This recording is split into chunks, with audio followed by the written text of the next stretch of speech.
Coucou les petits musiciens, bienvenue sur ma chaîne YouTube. Aujourd'hui, je vous explique l'accord parfait de Do majeur. Si vous ne savez plus ce que signifie un accord, je vous invite à visionner avant de regarder cette vidéo mon petit tuto qui vous explique l'accord au piano. Je vous montre, c'est facile. Alors, l'accord parfait peut se présenter sous trois formes. La première, c'est ce qu'on appelle l'état fondamental. On a la basse qui est Do, puisque je vous donne l'exemple en partant de Do majeur. Ensuite, on a une tierce Mi et encore une tierce Sol. Donc, l'accord parfait à l'état fondamental, ça sera Do Mi Sol.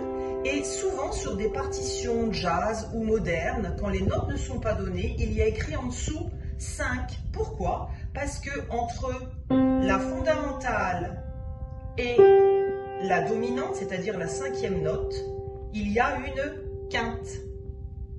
Ensuite, si on décide de le renverser, c'est ce qu'on appelle le premier renversement. Au lieu que la fondamentale soit en bas, elle va être en haut.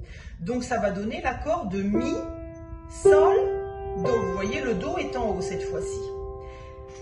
Et la basse, la note du bas, c'est le Mi cette fois-ci. Donc c'est le premier renversement. Sur certaines partitions de jazz ou modernes, c'est chiffré 6 parce que entre la première et la dernière, il y a une sixte. 1, 2, 3, 4, 5, 6.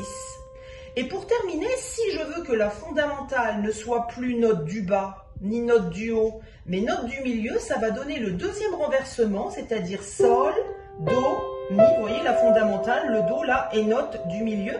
Et sur des partitions modernes ou jazz, il y aura écrit 6, 4. Parce que entre la basse et la dernière note, il y a une sixte. 1, 2, 3, 4, 5, 6.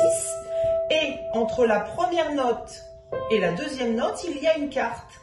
1, 2, 3, 4. Donc pour résumer, l'accord parfait peut se présenter sous trois formes. L'état fondamental, le premier renversement et le deuxième renversement. Vous voyez, c'est facile. Si vous avez aimé, un petit like, un commentaire et à très bientôt pour une prochaine vidéo.